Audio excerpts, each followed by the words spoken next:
is the full scope of HR processes to attract, develop, motivate, and retain high-performing employees. Talent management in the hospitality and tourism industry is the management of high-caliber employees who can efficiently respond to the industry's diversified requirements. To put simply, a talent management strategy is a plan of action to optimize employee performance. Because of the pandemic, employees had to quickly adapt to clients' increased health and safety expectations and adopt relationship-building approaches to create a climate of trust. Hence, the new management priority is to have or keep the appropriate human resources.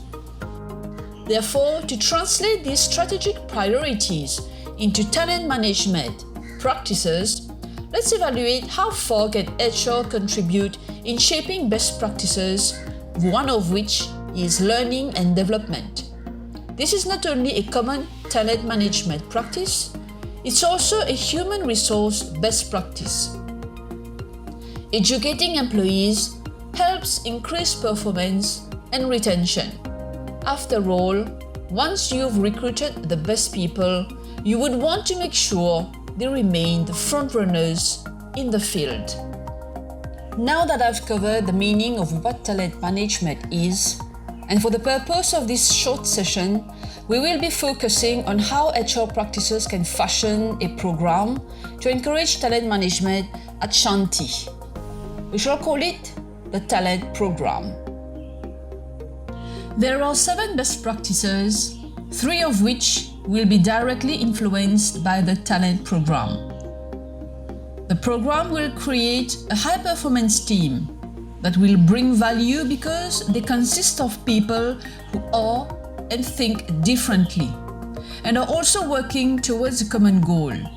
By pulling together this blend of different problem-solving behaviors such as collaboration, problem identification, knowledge application, and inventing new approaches, competencies and capabilities can manifest themselves healthily.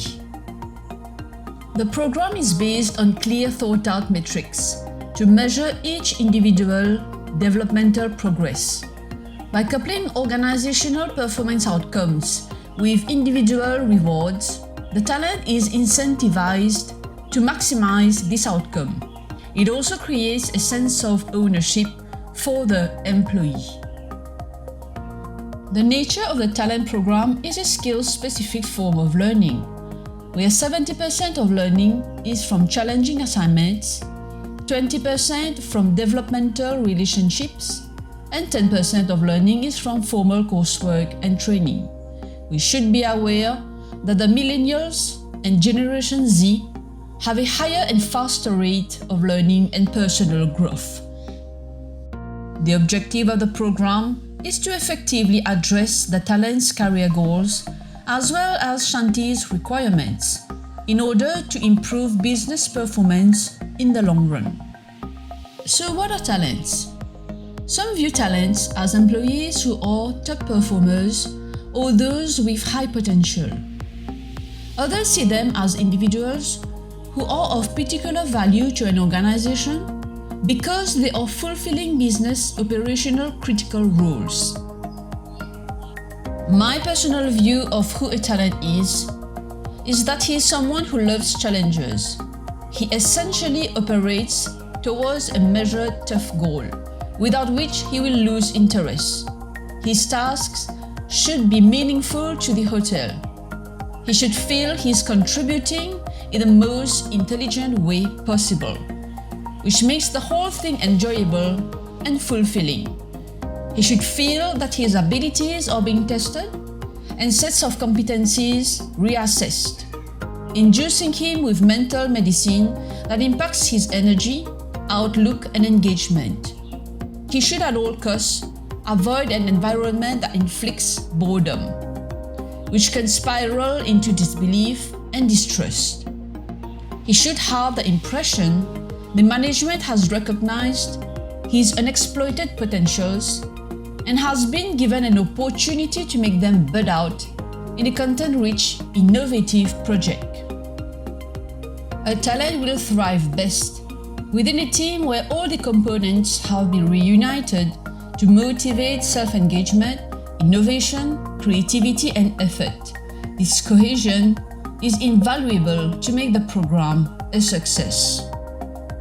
So the talent program should be carefully structured because you wouldn't want to demotivate them with the program, because remember, they're supposed to be your best assets in terms of human resources. In the light of all the terms defined, here's a proposal for the layout of Shanti's talent program. The list of talents is built up from the highest scorers in the last performance appraisal, or those who are handpicked by the executive management.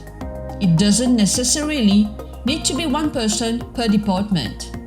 If you're good enough, you should be able to be offered the same opportunity. Each will undergo basic aptitude and psychometric tests consisting of 3 main skill sets that are essentials for a manager: the basic comprehension, the judgment decision, and the situational decision. The purpose of the tests has two folds. It will give a general leverage to start off, situating everyone on the same scale, and have a general idea of who has the smallest or the biggest managerial gap. The result will be known to the management only. Second, the tests will send the message to each talent that the program is content-rich and that they are made aware of their weaknesses, thus won't take the program for granted. Next, they are each assigned with a mentor other than their own manager. This is particularly important to avoid compromising their chance of success in the case that their current relationship with the manager is tense and complex, or even is subjectively nourished by favoritism. It will also limit the risk of debating between investing time on duty or on the project. The mentor should be impartial, available, experienced, and patient. Their job is to guide the talent within the parameters of Shanti's standard, listen to issues met, and mostly encourage the talent in order to enable his potentials to develop and be substantiated. They are not supposed to decide for the talent. Some departments will be chosen to vehicle the program, and the talents will, on a turning basis, be exposed to the real-time activities and transactions that consist the everyday challenges that the team in that department faces. Each department designates a program master who will be responsible for the smooth running of the sessions. That person doesn't necessarily need to be the department head. The exposure should not be too long. It should be concise, with a pre-planned task work set to be understood and attempted. Each task work in each department will be based, conveying and testing the 7 skills necessary to be a manager. We will exclude mentoring for obvious reasons. The talent will spend 2 periods of 1 hour in 2 consecutive days per department to learn 1 skill. It shouldn't be long sessions to prevent boredom and straining the usual operation. On the first day, the program master will show and tell about the features and demonstrate how to handle the task. The second day will allow the talent to put it into practice through a planned exercise, which will be closely supervised by the program master. Once done, the latter will rate on a 5-point Likert scale and comment on the attempted exercise.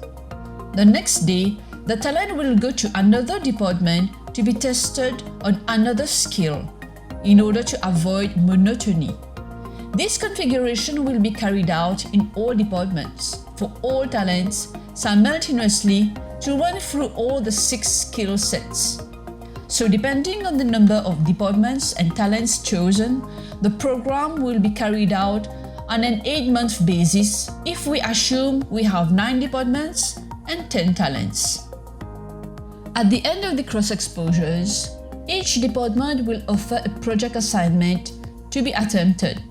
The talent will be allowed to choose which project he'll be working on and teaming with the other talents who have chosen the same project. The talents will need to up their game. They will meet on 3 occasions to brainstorm and submit their respective project proposal that the executive management will evaluate based on criteria such as costing, feasibility, profitability, and sustainability. Eventually, if any project or the best project is viable, they will be given the chance to be implemented as a pilot project for the hotel benefits.